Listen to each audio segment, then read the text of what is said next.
Dracoslayer just got a brand new upgrade thanks to the new monsters outside some access, the Superheavy Samurai engine, and the Link 6 Firewall Dragon Singularity. We now have a self-sufficient and a really easy synchro climb into Ignister prominence, which sets up out beyond the pendulum. This deck just got a whole lot better, and I can't wait to show you guys my deck profile. Before we get into the video, make sure to like, comment, and subscribe so the YouTube algorithm sees us, and let's get into the video. Let's start off the deck profile with 3 of the Majesty Pegasus. This card can search any field spell when pendulum summon or special summoned by a Dracoslayer, and because it's so good, we are also playing 2 cards to search it. This card on normal summon can search a Magispector monster. This card can't be targeted or destroyed by card effect. You'd be surprised how many people don't know that. If you have a Dracoslayer in your other scale, Majesty Pegasus can actually search a different name of that and then destroy one of the scales. Ignis Phoenix is the Dracoslayer that when popped can special summon a Dracoslayer from the deck and treat it as a tuner, and that definitely does come into play when you talk about your level 8 synchros. He is a name, is one of the newer Dracoslayers, definitely got to play as a 3 of in my opinion. And the more exciting Dracoslayer here is Dynamite Power Load. This card can special summon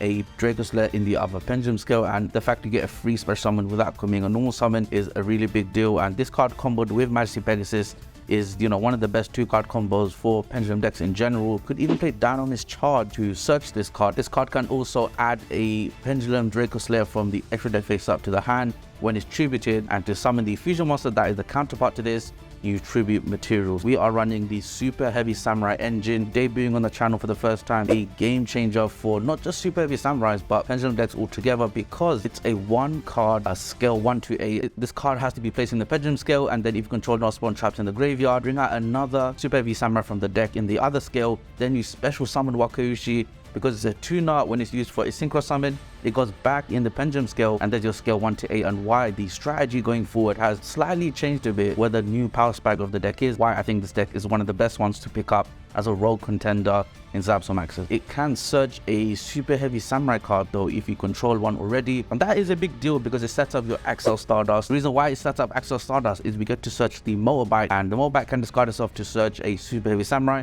again if you have no spawn traps in the graveyard. And that's why we're only running 2 spells and traps in this deck to, you know, ensure we can boost the consistency of the Superheavy Samurai card. Because Wakaushi is a level 4 tuner, we have Skullcrowbar Joker as a 3 of now, which used to be a 1 of, to help make that level 8 sync. We want this card to be our new normal summon because it does search the odd eyes cards. Some other cards we're running are the 3 Luster Pendulum and the 1 Master Pendulum, the Dracoslayer. This package hasn't really changed at all, although now we talk about Wakaushi, it's possible that we take out 1 Luster Pendulum for a Master Pendulum, possibly, but remember, Beyond can't be summoned with non-effect monsters, so of course Luster Pendulum can pop a monster in the other pendulum scale and add a copy to hand. That's a really good combo with the Ignis Phoenix, which brings out a copy from the deck as a tuner. Speaking of Pendulum Dragons, we have Odd Eyes Revolution Dragon, probably the best pendulum card in the game. In my opinion, one of the best cards in Yu-Gi-Oh! If put into the right archetypes. This is a non-once per turn level 8 or lower dragon pendulum searcher. Instead of worrying about how many copies of Ignister you can summon from the extra deck, you start to worry about how many of these you can find when you get to pendulum summon Harmonized Magician, which specials the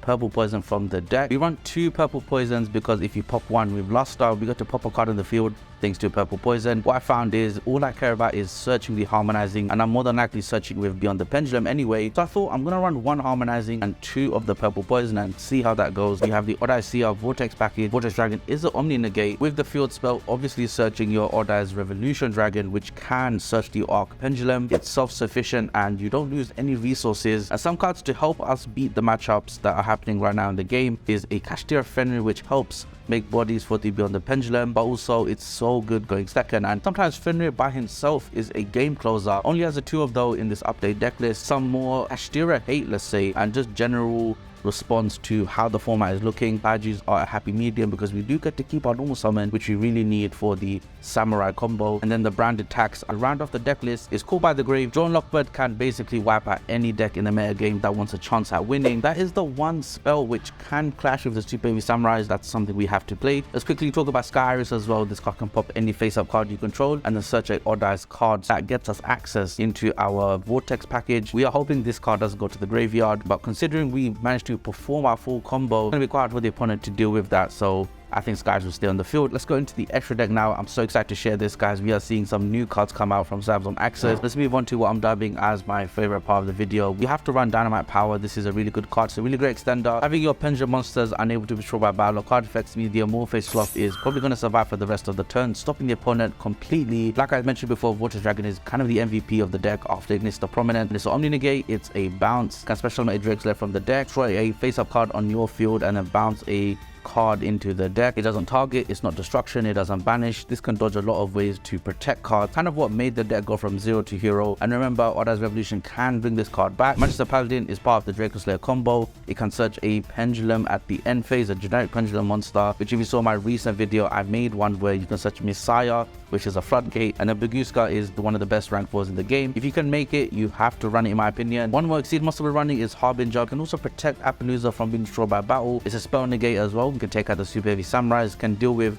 Cashier Theosis, sealed spells, you name it. IP Masquerena, and then we're playing 2 Beyond the Pendulum. A lot of people play one of this card, and because it's not on once per turn, I'm inclined to run 2 of it. Some Link 3s we're playing just to bridge into things. Appaloosa for the IP bridge or just summoning on our turn. And we do play Zelantis. If you've been paying attention to the deck profile, a lot of cards, a lot of boss monsters are soft once per turn. Zelantis is going to aim to reset all of those. Firewall Dragon Singularity. If you haven't seen my dual commentary video, definitely make sure to go check that out. You really get to see how powerful this card is and why I think this is one of the best versions of Dracoslayer going forward. We can now bounce multiple cards to the hand. Remember, we go through Exceed, Fusion, Synchro. That's enough to really make this card worth it. And that's been the deck profile, guys. Thank you so much for watching. If you liked the video, make sure to drop a like. Comment down below, are you playing Dracoslayer? Have you tried the Sueprheavy Samurai version? Let me know in the comments down below.